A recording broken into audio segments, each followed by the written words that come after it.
I want to show you what this app is going to look like when you get it and open it up for the very first time, and some of the first things that you're going to do. You'll see that there'll be no golfer loaded in the iAnalyze frame because you haven't added any golfers yet. Down here, our preloaded pro golfer will appear in the compare to frame. So the first thing that you're going to need to do is create your new golfer, whether that be yourself or one of your students, depending on how you're using the app. So you can see down here at the bottom where I've got my different icons for adding golfers, and then after I've added golfers, the sequences. So on this first screen, I'm going to choose to add the very first golfer, and that comes up with the golfer info page. So let's add a new golfer, and we'll call this golfer Greg White,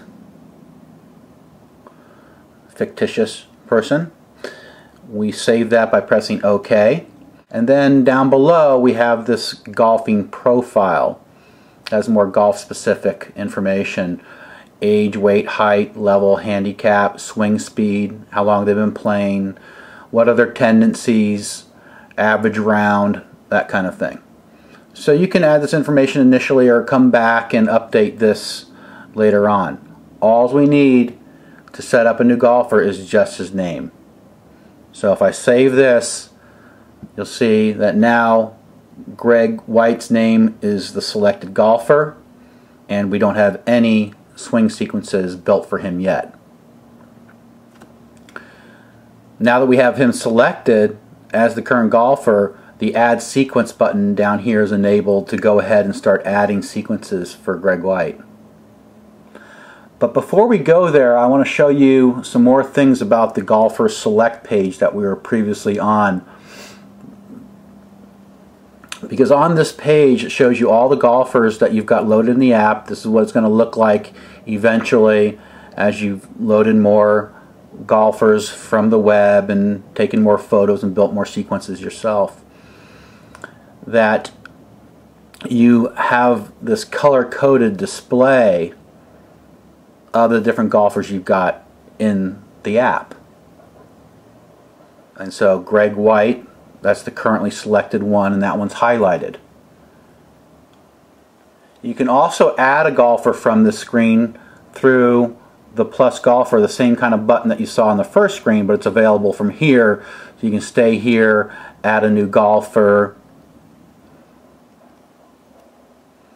and then it keeps you on the same screen so you can continue to add golfers if you'd like. This is also where I can delete golfers. So if I want to get rid of somebody that I've created, you simply use your finger to do a right swipe on the name cell of the golfer, and the delete button will appear.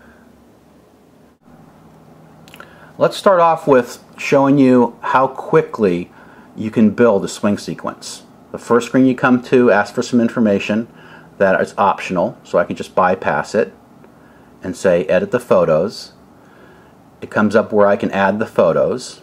I click on the frame to either choose an existing photo or take the photo right now because I'm out on the course or the practice tee. I have an existing photo I've already taken, so I choose that. It says where do you want to get the photo from. I want to get it from the camera roll. There is my golfer.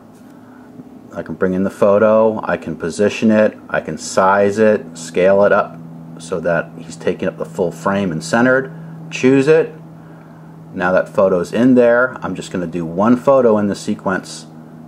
So I press back, back again to get to the home screen, and there it is, my first swing sequence for Greg White. Okay, now I'm going to slow the swing sequence building process down a little bit so you can see all the options. Again, I press the Add Sequence button. It asks me for some information before I add the photos. I can optionally give the sequence a name if I want. And let's just say this is practice.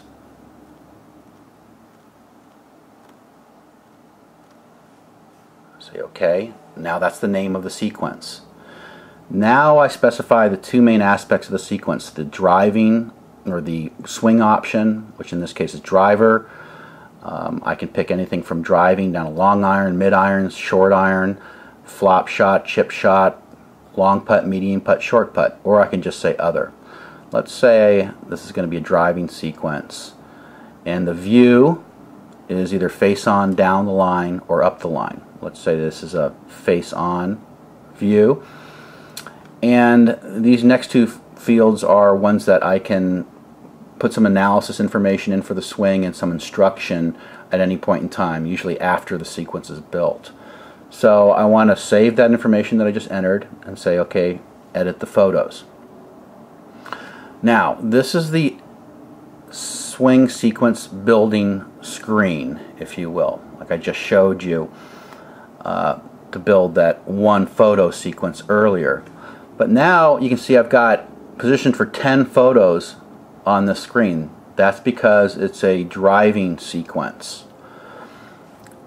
Different swing options are going to have different numbers of photos in the sequence.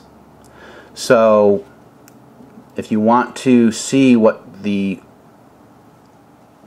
options are for the different swing options, is you press the help button to get to this screen, and it tells you by swing option how many positions you're going to capture in the sequence. So for a driver, long iron, mid iron, you've got 10 positions, and it tells you what the positions are. Address, takeaway, all the way through finish. Short iron, you're going to have only 8 positions. It's a shorter swing.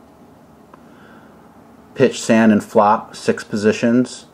And chipping and putting, 4 positions. Also on this help screen, just so you know, there's also some instruction on how to capture your images, either with the camera on the phone or from some other source. So it shows you some examples of how to line up your subject. Okay, back on the edit sequence screen.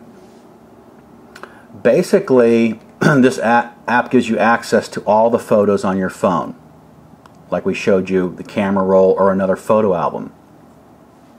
You simply want to build swing sequences by dropping photos in to those positions that I just showed you, by either taking a photo right now, which just takes you right to the camera to take the photo and then size and position it like I showed you before, or to choose an existing photo.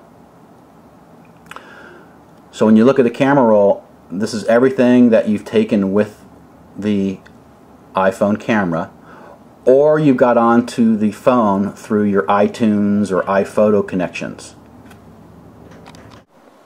Okay, so I find the photos of Greg driving face on. Here's the first one. I select that, and again, before it loads, I can size it and position it by pinching and moving it with one finger to get it in the right position. Say choose, and that one is now the first photo in the sequence. To do the next one, I simply press on the next frame. Again, I want to choose an existing photo from the camera roll. I find the second photo of Greg, size and position that one, choose it. Now that's built. Third one, choose existing photo, camera roll again.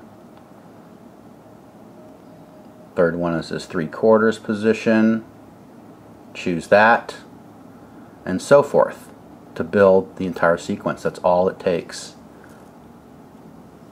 I go back and back again to the home screen, and I now see that sequence that I just added. I can look at it by saying go. There's the first one, the second one, the third one. Now I know that's all the photos I have in the sequence, because down here it tells me it's photo 3 of 3.